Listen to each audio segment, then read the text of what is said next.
Talk about first was, a lot of people have questions about this investigation that's going on now. We have the Tulsa County District Attorney doing an investigation, and at the same time, the U.S. Department of Justice doing an investigation. From what I understand, the U.S. Department of Justice is investigating whether or not your client violated the Fourth Amendment rights, and on the opposite side, it would be Steve Kunzweiler in the district attorney's office that would be doing the criminal case. Is that correct from my understanding of how this is? It is. I mean, the Tulsa Police Department is conducting the investigation. They will take their investigation and hopefully within a few days deliver that to District Attorney Steve Kunzweiler, who will review everything that they've found and reported in their investigation. So there is potentially two different investigations going on here from the district after the Tulsa police do their investigation. One by the local district attorney and the other by a federal agency. Well, the district attorney is going to use the Tulsa Police Department investigation. As far as I know, I haven't heard of any investigators he has assigned from the DA's office to go out and do anything. I mean, they're going to rely on the investigation conducted by the Tulsa Police Department. Then separate and apart from that will be the DOJ investigation, which probably will be carried out by the FBI. Okay. And so, just to be clear, there could be there could be criminal charges filed, and that would be where you come in to defend your client in this case? That's correct. Okay. So I guess based upon the interviews you've done and talking with your client, what can you tell us about how the situation unfolded? Because we kind of come into it from the video in the middle of it, towards the end of what happened, and we don't really see what happened before that. Yeah, that's right. You know, Officer Shelby had just left the Gilcrease police station up on 36th Street North, about 5 blocks to the east of where this incident occurred. And as she's driving westbound on 36th Street, she is on her way to a domestic violence call. And there's a car in front of her. The light is red ahead of her, but the car in front of her moves to the left to get in the left turn lane. And right in front of Officer Shelby is this gentleman standing out in the roadway with his head down looking at the pavement. He notices Officer Shelby as she drives closer, turns his head, and then walks to the north side of the road. She thinks that was kind of weird. He might be impaired or intoxicated, but she decided she was going to head on to the domestic violence call. The light changes. She drives about another 150, 200 feet down the road and encounters this stalled vehicle, or it had been reported stalled. When she gets out of her car to check on it, she can actually hear it running, which makes it a little strange that someone would leave their car running in a spot like that. Some things that went through her mind were, was somebody involved in a shooting? Is somebody inside that car that's hurt and needs help? So she went up and cleared the car, looked in the back portion of the SUV, in the back seat, and the driver's seat, all from that driver's side. She was getting ready to go around and check the passenger side when she sees Mr. Crutcher walking westbound along 36th Street on the north side of the road. Thinking that he may be related to the car now, she says, "Hey, sir, is this your car? If it is, come talk to me. We need to do something with it." Mr. Crutcher responds in some manner, but kind of a low mumble, and it was nothing that she could understand. Again, she engaged him, and he started walking her way and started putting his left hand to his pocket. Some people do that when they're nervous, when they're going up to talk to a police officer, and she said, hey, just do me a favor. While you're talking to me, keep your hands out of your pocket. It's basic officer safety 101. And when she tells him, take your hand out of your pocket, he does, but then he raises his hands up above his head without being ordered to do so. She thought that was a little strange too. he was asked again, "Is this your car?" And he kind of gazed down but kept his eyes locked on her, and then started walking closer to her. He ended up in a position at the left rear corner of her patrol car. She was about probably 10 feet to the southwest. And again, he started to put his hand into his pocket. And she said, "Sir, I told you, don't put your hands in your pocket and talk to me. Is this your car?" At that time, he raises his hands up and turns and walks back to the north side of the roadway and turns and faces her. And at that time, she knows there's something wrong with the guy. He's impaired or intoxicated somehow, and she's at least going to put him into handcuffs, and she orders him to get down on the ground. He will not do it. Doesn't even act like she's there. Completely ignores the commands. And from that point, she gets on the radio and says, "I have a subject here who's not following commands. Hold traffic," which means I think on the tapes you can actually hear the dispatcher say, "We're 1063." That's when all other radio traffic stops except traffic related to this one situation where an officer believes that there's something dangerous going on. At that time, she draws her gun and orders him to the ground. He ignores her commands and turns and starts walking westbound, kind of on the passenger side of her patrol car. And it's about that time that the helicopter video comes into view.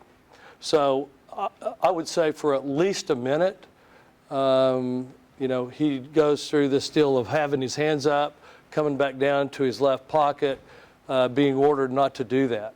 So Officer Shelby is concerned because she knows from her past training and experience, people who carry guns or have guns in their pocket touch them frequently or feel where they are. He had big baggy clothes on. She couldn't see an outline of anything. She was very concerned that he may have a weapon at that point. And on top of all that, she's a drug recognition expert.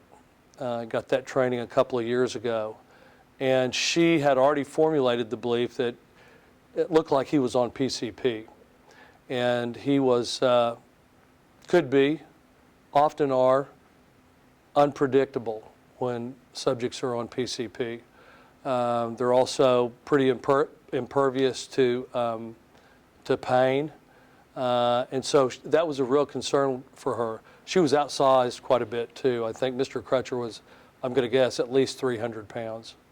So the non-compliance then that they speak about is Mr. Crutcher not getting down on the ground? Well, yes, and not stopping and staying where he was told to stay. If he had just simply complied, stayed at the back of her car and got down on his knees, her plan was to wait till these other officers got there and had some help getting him into custody. And we have heard, not officially from TPD, but I was able to confirm with a homicide detective that there was PCP found in the car. So does it appear, based upon preliminary evidence, we don't obviously know results of toxicology yet or anything like that, but are you confident, is your client confident that indeed Mr. Crutcher was under the influence of PCP? Yeah, at least that, and who knows, maybe other things, but yes, at least PCP. And all right, let's see. What can you tell us? Tammy was saying something about Mr. Crutcher coming out of a wooded area at one point. Was that what you were talking about when he was walking along the side Yes, of the road? right. She had her attention directed at this car ever since she left the intersection, probably 30, 45 seconds before that, and gets stopped, takes some time to get out on the radio. And then all of a sudden, she hadn't been looking back to the east. Here he is right near where she is. So no one actually saw him coming out of the bushes or the woods, but he was on the north side of 36th Street North walking westbound. And can you tell us approximately how long? You said it was at least a minute, but it seems like it might have been a little bit longer than that before, or while she was giving commands to Mr. Crutcher and before we see the first part of the video?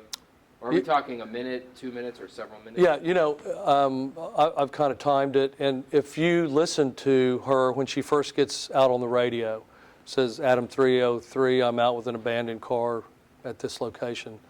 When she asks for traffic to be held and says, I have a subject here who won't comply with commands, that is about a minute and 20 seconds after she's initially arrived there and gotten out on the radio.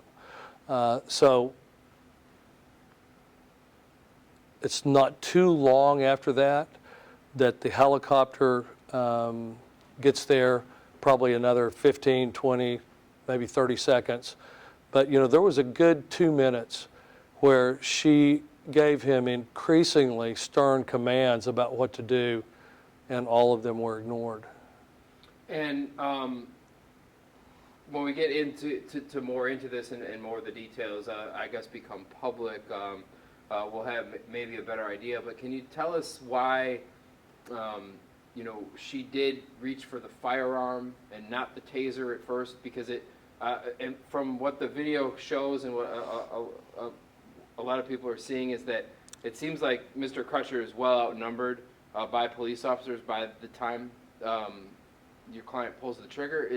Did she still feel like she was in danger, or don't you think that there was enough officers there that there could have been an alternate force used? Or Yeah, I'll answer that in two parts. okay. When she pulled her weapon out, she felt like he had exhibited enough clues or visual cues to indicate to her that he could have a gun in his pocket. Therefore, the appropriate level of force to be ready for would be lethal force. So that is why she chose to pull her gun out at that time. And I will tell you that as this situation escalated, she experienced some things that are not uncommon when policemen are in critical incidents. She did not hear the arrival of the other police officers, did not realize there was anyone else there with her.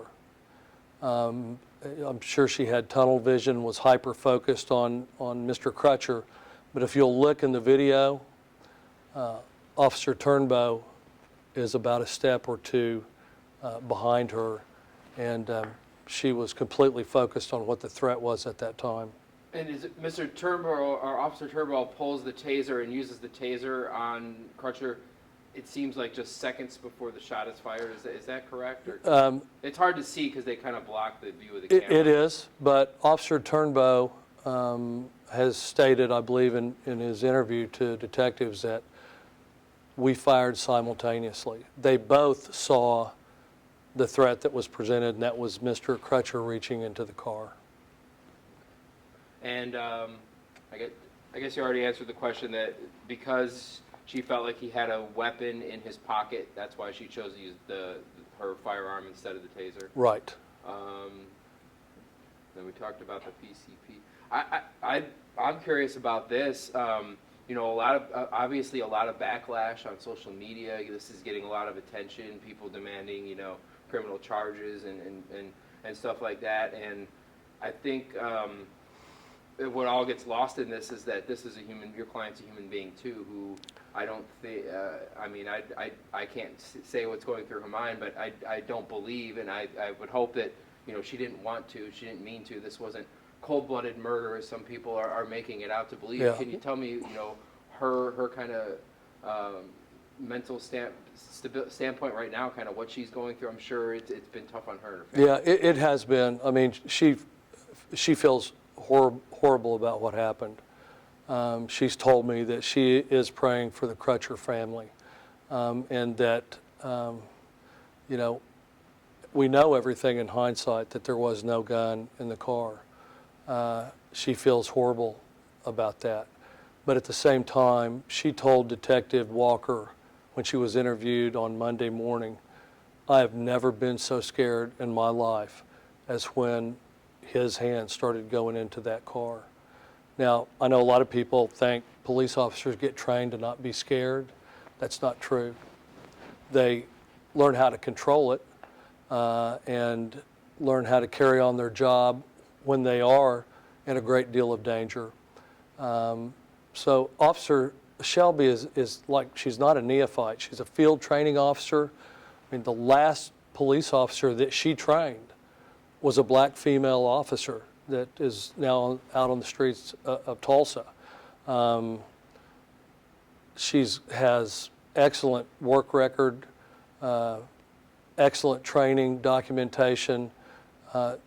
Everyone recognizes her as just a very, very good officer, very caring, compassionate person. And does she have any safety concerns at this point, now that, her face is out there and there are people on social media that are calling for her arrest and who knows what else? I mean, is she concerned about that as well? Absolutely. Absolutely, Yeah, she's concerned about that. About anything that she said in that? Well, I mean, I'll just say this: she's received some threats directly, and of course that's concerning to her and her husband, who's also a police officer. So, but I think the local jurisdiction in which she lives are addressing all of those concerns. All right, very good. Oh, I think final question, because a lot of people want to make this about race. But there are other circumstances that people don't.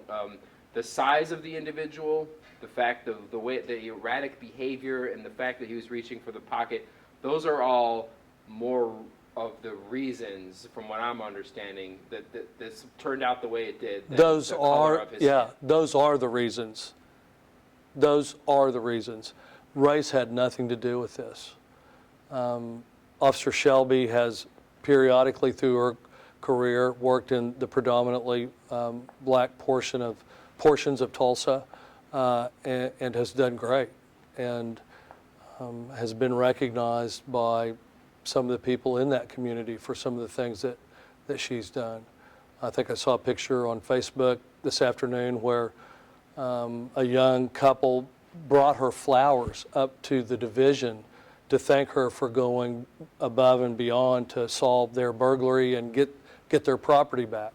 And when she stopped, how's she going to know the race of the person that owned that car? She stopped to help somebody, and it evolved into something, as we know now, much different. Anything else that you want to add? Any other message you'd like to get out on behalf of your client? Yeah, Officer Shelby is very concerned about any potential violence that might occur. That would compound her feelings of remorse for what's happened and the pains and grieving that the Crutcher family's going through. And she just wants everyone to be patient, wait, let the investigation run its course, let an unbiased decision be made about her conduct without people getting violent and hurting other people.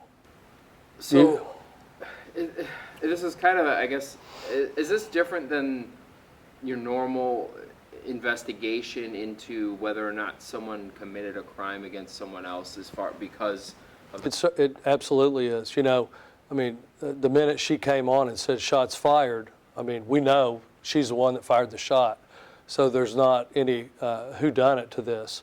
But the aspect of behavior leading up to the event, her specialized training, the things that she took into consideration in the totality of the circumstances make it a little different than, finding out why two neighbors shot at each other or so forth. So police-involved shootings are different than other investigations from that standpoint.